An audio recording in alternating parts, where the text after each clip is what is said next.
শেহতীয়াকৈ অসম নাগালেণ্ড সীমান্তৱৰ্তী অঞ্চল অসমৰ ভূমি নেঘেৰিবিলত আজি 4 দিনমানৰ আগতে নাগালেণ্ড প্ৰশাসন তথা ভিলেজ কাউন্সিলে এই নেঘেৰিবিল নামৰ ঠাইখনত এখন ফলক আঁৰি থৈছে, য'ত লিখা আছে যে অসমৰ মানুহে কোনো কাৰণতে উক্ত ঠাইডোখৰত প্ৰৱেশ কৰিব নোৱাৰিব।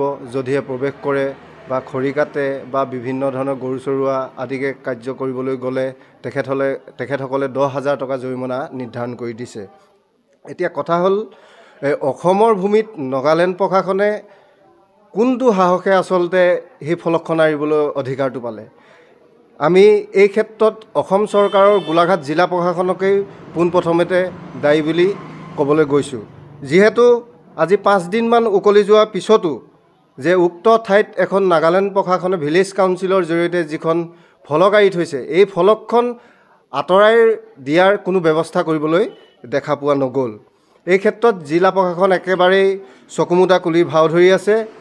বৰ্ডাৰ মেজিষ্ট্ৰেটজন একেবাৰেই জ্ঞানকাণ্ডহীন বিষয়া হিচাপে পৰিগণিত হৈছে, কিয়নো আজি তাৰিখত আমি বাৰে বাৰে অসম চৰকাৰক অনুৰোধ জনাই আহিছিলোঁ যে যিহেতু সীমান্ত অঞ্চল মেৰাপানী, এই মেৰাপানী অঞ্চলত সীমান্ত দণ্ডাধীশ বিষয়া এজন নিযুক্তি দিয়াটো অত্যন্ত জৰুৰী। আমি বাৰম্বাৰ স্মাৰকপত্ৰৰ যোগেদি অসম চৰকাৰৰ মাননীয় মন্ত্ৰী বিধায়ক সকলোকে আমি এই বিষয়টো অৱগত কৰিছিলোঁ। স্থানীয় বিষয়া অজন্তা নেওগ বাইদেৱে এই বিষয়টো জনাৰ পিছতো আজি তাৰিখলৈকে গোলাঘাট জিলা প্ৰশাসনক কিয় কাৰণে নিৰ্দেশ দিব পৰা নাই যে উক্ত ফলকখন আপোনালোকে উক্ত স্থানৰ পৰা আঁতৰাই দিয়ক। এই ক্ষেত্ৰত আমি জিলায়ুক্তক যোৱা 18 তাৰিখে স্মাৰকপত্ৰৰ যোগেদি জনাইছিলোঁ। আমি অসম জাতীয়তাবাদী যুৱ ছাত্ৰ পৰিষদ, সদৌ গোলাঘাট জিলা ছাত্ৰ সন্থা, অনুসূচিত জাতি ছাত্ৰ সন্থা, আমি তিনিওটা সংগঠনে ঐক্যবদ্ধভাৱে আমি সংগ্ৰাম গঢ়ি তুলিবলৈ বাধ্য হ'ম। কিয়নো এই ক্ষেত্ৰত যদি বনভোজস্থলীত জানুৱাৰী মাহত অসমৰ বিভিন্ন প্ৰান্তৰ পৰা লোকসকল আহি ইয়াতে প্ৰকৃতিৰ নৈসৰ্গিক শোভা মনোৰম আকৰ্ষণ থলী এই নেঘেৰিবিল অঞ্চললৈ ফুৰিবলৈ আহে, এই ক্ষেত্ৰত যদি অপ্ৰীতিকৰ পৰিস্থিতি হয় তেনেহ'লে কিন্তু আমি এই তিনিওটা সংগঠন কোনো কাৰণতে জগৰীয়া নহ'ম। ইয়াৰ বাবে দায়ী হ'ব অসম চৰকাৰ, ইয়াৰ বাবে দায়ী হ'ব অজন্তা নেওগ মহোদয়া, ইয়াৰ বাবে দায়ী হ'ব গোলাঘাট জিলা প্ৰশাসন। আৰু এই সংবাদমেলৰ জৰিয়তে আপোনালোকক আমি বাৰম্বাৰ অনুৰোধ কৰিছোঁ, এই বিষয়টো নিষ্পত্তি কৰাৰ আপোনালোকে সিদ্ধান্ত গ্ৰহণ কৰক, নহ'লে অন্যথা আমি তিনিওটা সংগঠনে মিলি ঐক্যবদ্ধভাৱে আমি গণতান্ত্ৰিকভাৱে কিন্তু জংগী আন্দোলন কৰি তুলিবলৈ আমি বাধ্য হ'ম। আমাৰ যে অসমৰ ভূমিত নাগালেণ্ডৰ 3খন ভিলেজ কাউন্সিলৰে আহি পেলাই কি সাহসত এখন ফলক আঁৰিবলৈ পালে, যিখন ফলকত স্পষ্টভাৱে লিখা আছে। আমাৰ ইতিমধ্যে সম্পাদক ডাঙৰীয়াই কৈছে যে বনভোজকাৰীৰ দল তাত প্ৰৱেশ নিষিদ্ধ, মাছ মৰা নিষিদ্ধ, খৰি কটা নিষিদ্ধ ইত্যাদি বিষয়ক লৈ তেখেতসকলে এটা কঠোৰ নিৰ্দেশনা সেই ফলকখনত দিছে। য'ত দিছে সেইখিনি যদি ভংগ কৰে, ভংগকাৰী দলক বা লোকক তেওঁলোকে 10,000 টকা জৰিমনা বিহাৰ এটা ব্যৱস্থা কৰিব বা আইনী ব্যৱস্থা তেওঁলোকে গ্ৰহণ কৰিব, যিখনত ফলকখন স্পষ্টভাৱে লিখা আছে। আমাৰ কথা হ'ল যে যিটুকুৰা ঠাইত তেওঁলোকে ফলকখন আঁৰিছে, সেই ফলকখন কোনো কাৰণতে নাগালেণ্ডৰ নহয়, নাগালেণ্ডৰ ভূমিয়েই নহয়।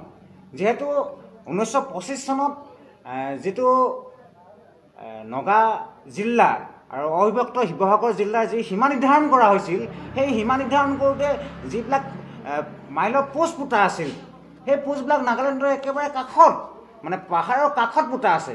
আৰু তেনে ক্ষেত্ৰত তেওঁলোকে কি যুক্তি, কি সাহসত, কাৰ প্ৰৰোচনাত পৰি পেলাই এই কামটো কৰিবলৈ লৈছে, সেইটো এটা ভয়ানক কথা।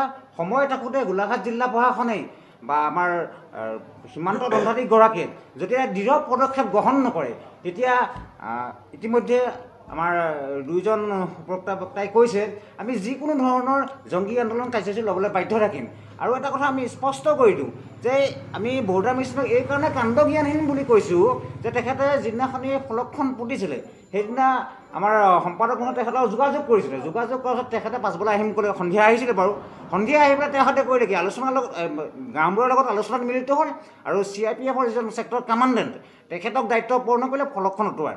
সেইটো তেখেতৰ একেবাৰে কাণ্ডজ্ঞানহীন ছেক্টৰ এজন কামাণ্ডাৰ নিউট্ৰেল ফ'ৰ্চ হিচাপে তেখেতে এইটো কাম কৰিব নহয়। কালি আমি যেতিয়া ছেক্টৰ কামাণ্ডাৰক লগ কৰিছোঁ এই কথাটো স্পষ্ট হৈ গৈছে। মই কি কাৰণত নাগালেণ্ডৰ বৰ্ডাৰ মেজিষ্ট্ৰেটক ক'ম, সেইটো বৰ্ডাৰ মেজিষ্ট্ৰেটে আলোচনা কৰি এই বিষয়টো নিষ্পত্তি কৰা বিষয়। কিন্তু তেওঁ একেবাৰে কাণ্ডজ্ঞানে গোলাঘাটৰ এ চি ৰুমত বহি লৈছে আৰু বহি লৈ পেলাই তেওঁ এটা একদম গায়েহেৰা মন্তব্য দি তেওঁ এই ব্যৱস্থাটো এতিয়ালৈকে আজি 4 দিন হৈ যোৱাৰ পিছতো এই ফলকখন আঁতৰাব নোৱাৰাটো গোলাঘাট জিলা প্ৰশাসনৰ বৰ্ডাৰ মেজিষ্ট্ৰেটগৰাকীৰ একেবাৰে দুৰ্বলতাৰ চিন। আৰু যদি তেওঁলোকে অতি সোনকালে এই ফলকখন আঁতৰোৱাৰ ব্যৱস্থা নকৰে, ইতিমধ্যে আমাৰ সম্পাদক মহোদয়ে কোৱাৰ দৰে বা সদৌ গোলাঘাট জিলা ছাত্ৰ সন্থাৰ উপসভাপতি সঞ্জীৱ সোণোৱালে ক'বৰ দৰে যিকোনো ধৰণৰ আন্দোলন গঢ়ি তুলিবৰ কাৰণে আমি বাধ্য হ'ম। আমি আমাৰ মাতৃভূমিৰ কাৰণে আমি যিকোনো পৰ্যায়ত যাবলৈ আমি প্ৰস্তুত আছোঁ।